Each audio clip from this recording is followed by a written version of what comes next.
जंतुओं और पेड़ पौधों में उत्तक एक ही प्रकार के पाए जाते हैं। देखिए जंतुओं और पेड़ पौधों का जो कार्य होता है वो एक दूसरे से बिल्कुल अलग अलग होता है। पेड़ पौधे जीवन भर एक ही जगह पे रहते हैं, जबकि जंतु जो है भोजन या फिर काम की तलाश में एक जगह से दूसरे जगह घूमते रहते हैं। जब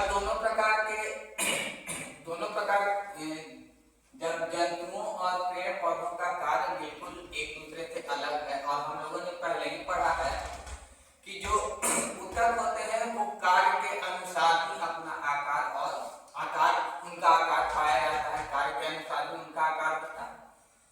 तो जंतुओं और पौधों में का कार्य एक दूसरे से बिल्कुल अलग अलग है, इसीलिए जंतुओं और पेड़ पौधों में जो ऊतक पाए जाते हैं वो एक जैसे नहीं होते हैं, बल्कि अलग अलग होते हैं।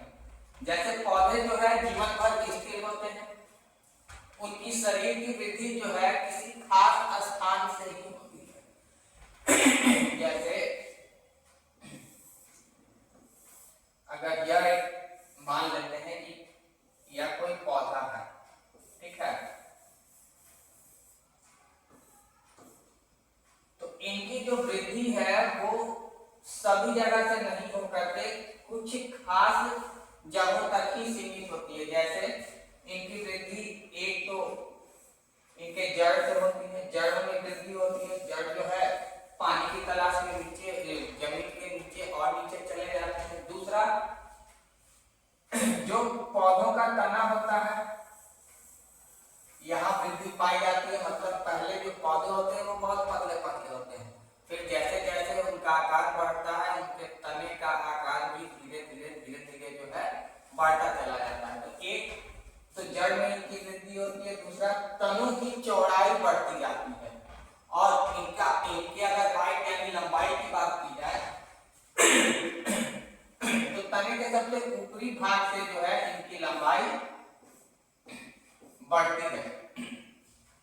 तो इसी कारण से जो वृद्धि वाले ऊतक होते हैं पौधों में वो या तो जड़ में पाए जाते हैं, ठीक है, या तो तना का जो सबसे किनारे आगे वाला हिस्सा होता है उसमें पाए जाते हैं, और या तो फिर सबसे ऊपर वाले हिस्से जहां की इनकी लंबाई बढ़ती है वहां पाए जाते हैं। अच्छा, इनके अंग और अंग तंत्र जो होते हैं जंतुओं की तुलना में काफी ज्यादा सरल होते हैं, तो इस कारण से जंतु पौधों में जो है ऊतक भी अलग अलग पाए जाते हैं जंतुओं की अपेक्षा में। दूसरी तरफ जो जंतु होते हैं वो अस्थिर होते हैं। कहने का मतलब यह है कि जंतु जो है भोजन और मतलब विभिन्न कारणों से एक जगह से दूसरी जगह घूमते रहते हैं।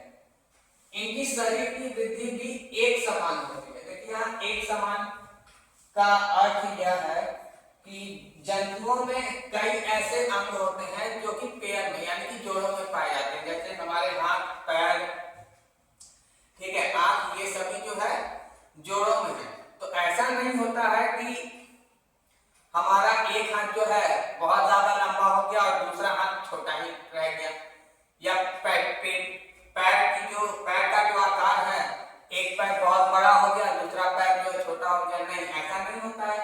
तो इनके शरीर की वृद्धि जो है एक समान होती है। अच्छा, इनके अंग और अंग तंत्र, तो जंतु में अलग अलग कार्य करने के लिए अलग अलग अंग और अंग तंत्र पाए जाते हैं। जैसे भोजन के पाचन के लिए पाचन तंत्र पाया जाता है, ठीक है, श्वसन के लिए श्वसन तंत्र होता है।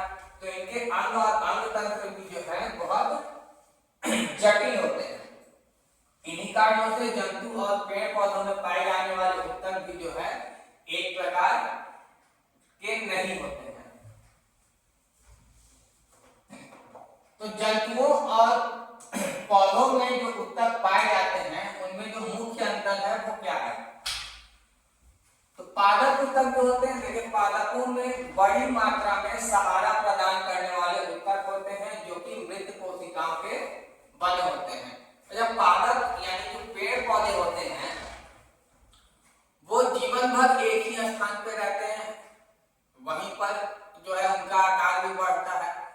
तो जब एक ही जगह पर वो जीवन भर रहते हैं तो उनको सहारे की जरूरत होती है। काम करने वाले ऊतक होते हैं जंतु पेड़ पौधों में, वो मृत कोशिकाओं के यानी कि मरी हुई कोशिकाओं के बने होते हैं। लेकिन जंतु जो है काफी ज्यादा क्रियाशील होते हैं।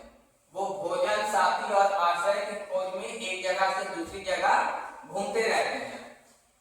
पौधे हमेशा एक ही जगह पे रहते हैं, जबकि जंतु विभिन्न कारणों से एक स्थान से दूसरे स्थान तक घूमते रहते हैं। इसी कारण से जो जंतु होते हैं वो पौधों की अपेक्षा में अधिक ऊर्जा का उपयोग करते हैं। जंतुओं के अधिकांश ऊतक जो होते हैं वे जीवित होते हैं। जंतुओं में कोई भी ऐसा अंग नहीं है जो कि मृत कोशिकाओं से बने हुए होंगे। दूसरा मुख्य अंतर जो है वह यह है कि पौधों की वृद्धि कुछ क्षेत्रों में ही सीमित रहती है। पौधों के कुछ ऊतक जीवन भर विभाजित होते रहते हैं। अभी मैंने आपको बताया था कि जो पौधे होते हैं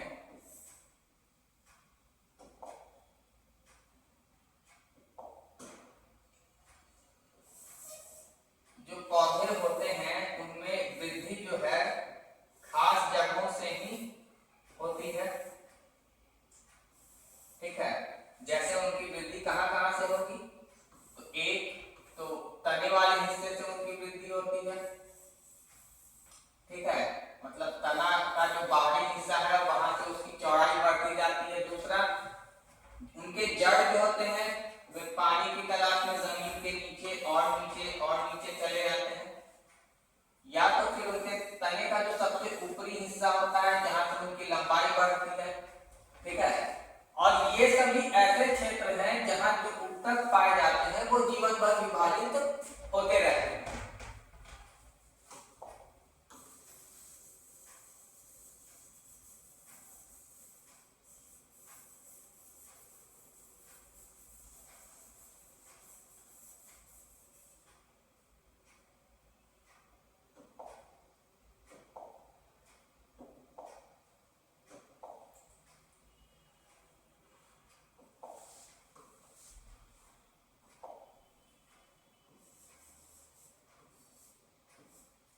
ठीक है, जबकि जंतुओं में वृद्धि अधिक एक रूपी होती है। मैंने अभी बताया कि जंतु में कई सारे ऐसे अंग होते हैं जो कि जोड़ों में पाए जाते हैं और उनमें वृद्धि भी जो है एक ही समान होती है।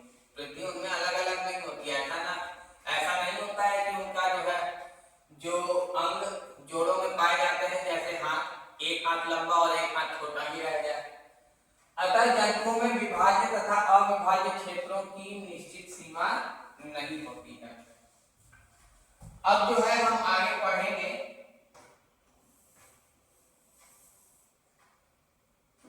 कि पादप ऊतक और उनके प्रकार के बारे में।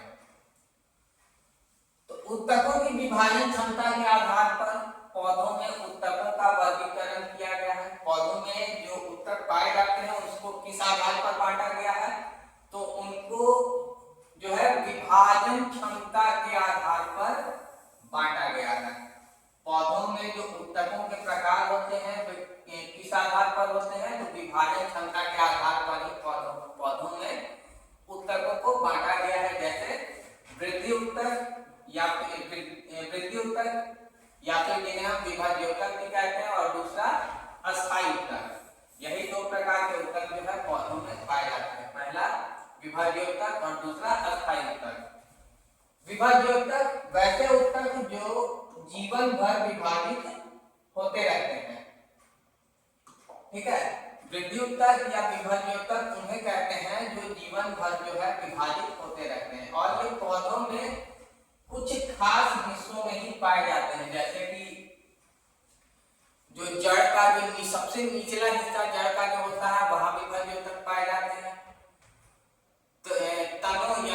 तनों के जो सबसे बाहरी वाला हिस्सा होता है वहां विभाज्य ऊतक पाए जाते हैं। या फिर जो सबसे ऊपरी हिस्सा जहां से पौधों की लंबाई बढ़ती है वहां पर विभाज्य ऊतक पाए जाते हैं।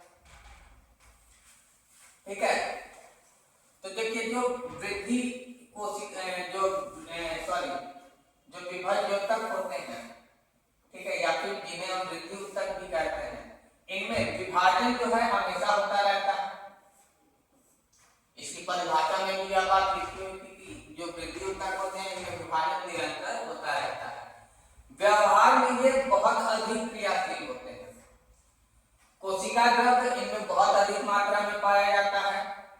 ठीक है। रसधानी अनुपस्थित होती है। रसधानियों का काम क्या होता है?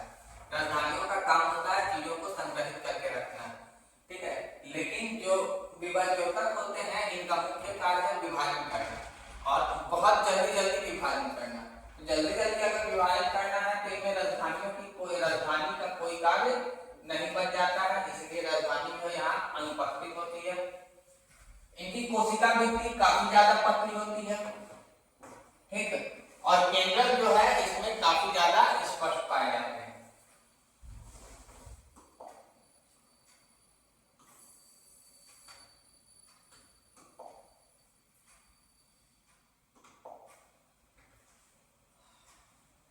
देखिए जो विभाज्योतक होते हैं पौधों में, जो विभाज्योतक यानी जो उत्तक विभाजन करते हैं वो कहाँ कहाँ पाए जाते हैं?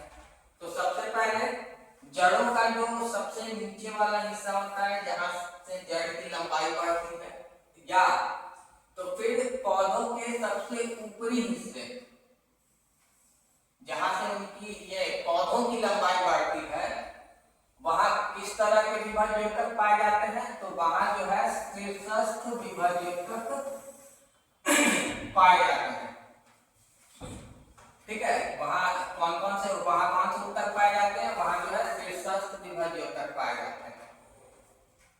जो कहाँ होते हैं? तो सबसे पहले तने में जड़ के अग्र यानी कि सबसे आगे वाले हिस्से, जड़ जो जमीन के नीचे जा रहा है तो जो सबसे नीचे वाला हिस्सा होता है वहां पाए जाते हैं। इनका कार्य क्या है? इनका कार्य है पौधों की लंबाई करवाना। पौधों में लंबाई जो है किस कारण से होता है? शीर्षस्थ विभाज्योतक के कारण पौधों की लंबाई बढ़ती है। जबकि जो पार्श्व विभाज्योतक होते हैं जिन्हें हम एभा भी कहते हैं, पार्श्व विभाज्योतक को क्या कहा जाता है? पार्श्व विभाज्योतक को एभा भी कहा जाता है।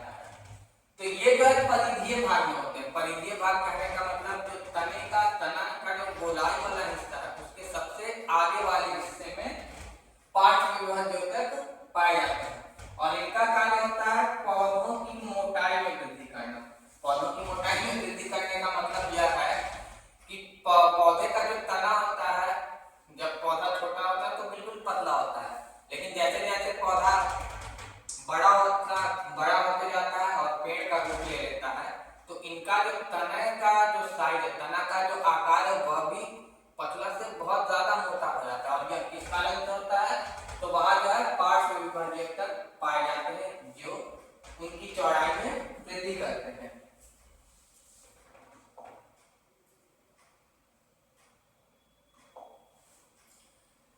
ठीक है। बहुत सारे ऐसे भी पौधे होते हैं जिनमें पर्व संधियां पाई जाती है। जैसे बांस का पौधा आप लोगों ने देखा होगा, बांस हो गया, या फिर गन्ने का पौधा आप लोगों ने देखा होगा।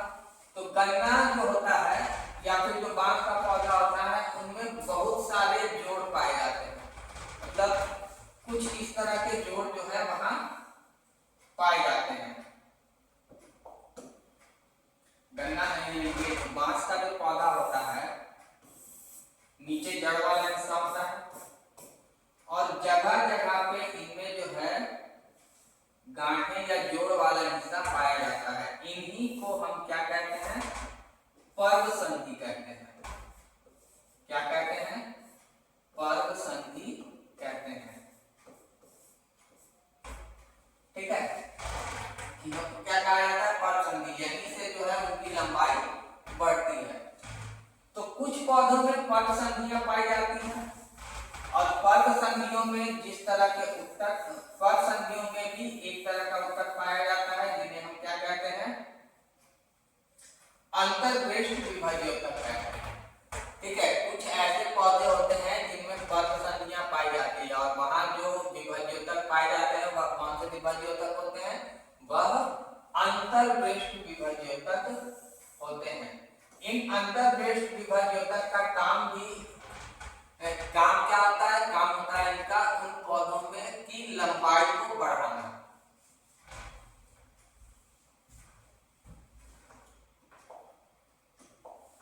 इस प्रकार आप देखेंगे कि जो विभाज्योतक यानी कि जो वृद्धि उत्तक होते हैं वो 3 प्रकार के होते हैं। पहला शीर्षस्थ विभाज्योतक, ठीक है। पहला शीर्षस्थ विभाज्योतक जो कहाँ पाए जाते हैं, शीर्षस्थ विभाज्योतक जो है जड़ और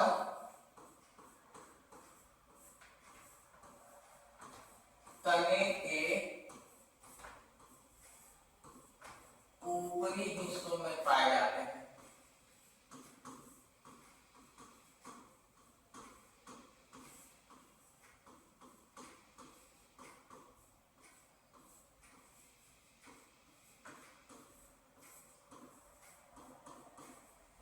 ठीक है, दूसरा अंतर्वेष्ट विभाज्योतक, तो ये जो है कुछ पौधों में पर्व संधियों के स्थान पर पाया जाता है। पर्व संधियों में जो उत्तक पाए जाते हैं वे कौन से उत्तक होते हैं, अंतर्वेष्ट विभाज्योतक होते हैं। और जो पार्श्व विभाज्योतक होते हैं वे तने के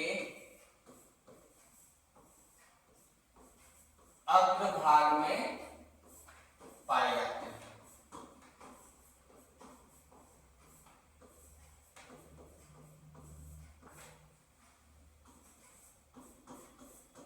ठीक है, जिसमें शीर्षस्थ और अंतर्वेष्ट विभाज्योतक जो होते हैं इनका कार्य होता है पौधों की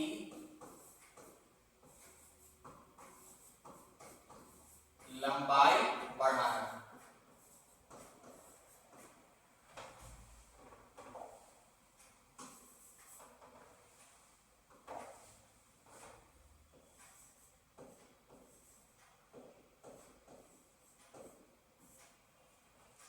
ठीक है, जबकि पार्श्व विभाज्योतक जो होते हैं इनका कार्य होता है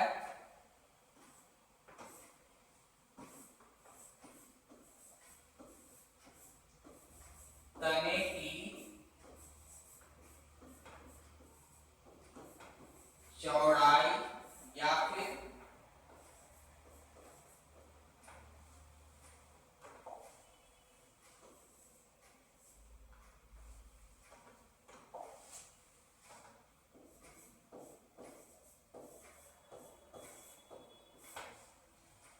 पादपों की मोटाई को बढ़ाना।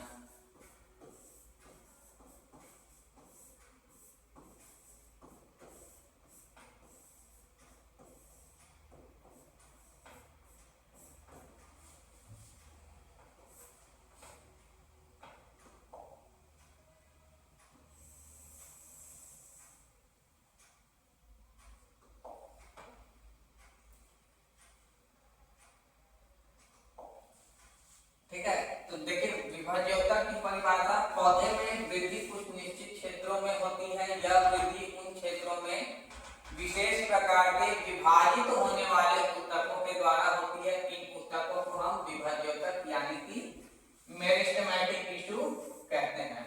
विभाज्योतक को इंग्लिश में ही क्या कहा जाता है, मेरिस्टेमेटिक टिश्यू कहा जाता है।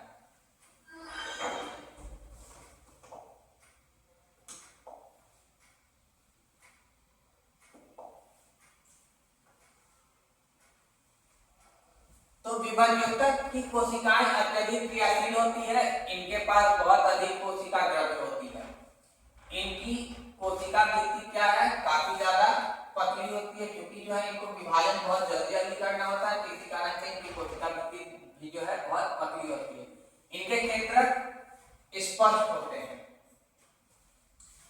विभाज्योतक के पास राजधानी नहीं होती है। राजधानी का कार्य भोज्य पदार्थ का संग्रहण करना एवं कोशिकाओं को दृढ़ एवं स्थिति बनाना है। ठीक है, देखिए जो राजधानियां होती है,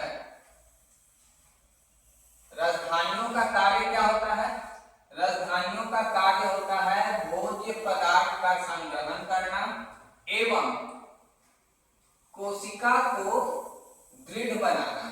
यह कार्य किसका है, यह कार्य है राजधानी का।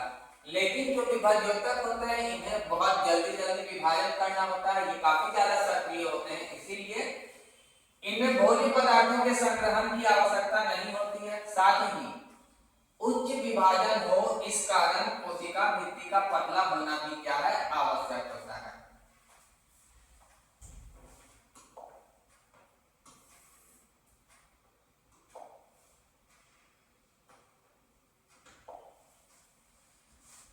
विभाज्योतक द्वारा तैयार नई कोशिकाएं प्रारंभ में विभाज्योतक की तरह कार्य करती है, लेकिन जैसे ही ये बढ़ती हैं एवं परिपक्व होती हैं, इनके गुणों में धीरे धीरे परिवर्तन होता है और ये दूसरे ऊतकों के घटकों के रूप में विभाजित हो जाती हैं। विभाज्योतक की उपस्थिति वाले क्षेत्रों के आधार पर अलग अलग भागों में इन्हें जो है अलग अलग भागों में वर्गीकृत किया गया। पहला शीर्षस्थ विभाज्योतक, दूसरा पार्श्व विभाज्योतक और तीसरा है अंतर्पृष्ठ विभाज्योतक। शीर्षस्थ विभाज्योतक प्ररोह के अग्रभाग जड़ों एवं तनों के वृद्धि वाले भाग में होता है। यह जड़ एवं तनों की लंबाई करवाने में सहायक है। ठीक है, जो शीर्षस्थ विभाज्योतक होते हैं ये कहाँ पाए जाते हैं? तो जड़ एवं तने के अग्रभाग में पाए जाते हैं और इनका कार्य क्या होता है? इनका कार्य जो है उनकी लंबाई में वृद्धि करवाना है। दूसरे हैं पार्श्व विभाज्योतक, तो तने एवं मूल की परिधि में वृद्धि करवाने में सहायक होते हैं। और अंतर्पृष्ठ विभाज्योतक यह ऊतक कुछ पौधों में पर्वसंधियों में पाया जाता है और इसका कार्य होता है उन खास पौधों में की लंबाई को बढ़ाना।